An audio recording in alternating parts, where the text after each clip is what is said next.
What are some positive ways to deal with mental health issues in young Australians? That's a good question, Maddie.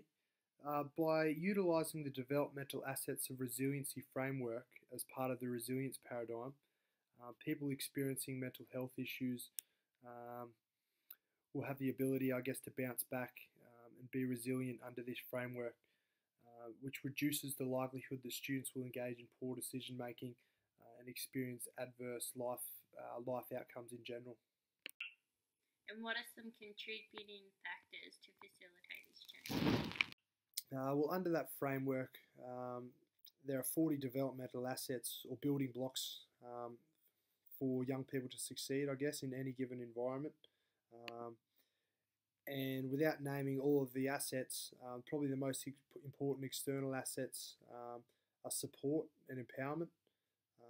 With support, having close family environment and close friends groups, I guess, that provide higher level of love and support is obviously important for people who are dealing with mental health issues. And in terms of empowerment, it's important that young people perceive that adults in the community value the youth and they're given useful roles within the community. Just as important under this framework are the internal assets, and probably most significantly in terms of mental health issues is social competencies. Young people need the skills that are going to equip them to make positive changes and to interact with individuals throughout their lifetime.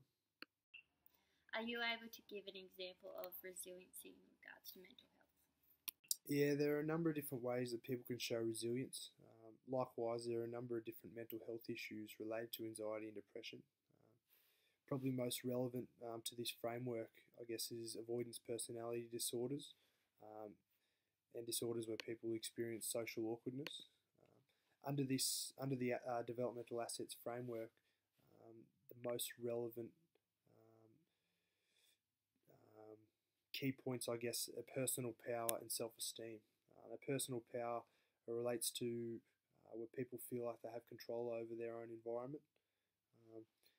And obviously, if individuals can develop a high self-esteem, they'll feel more comfortable in these environments.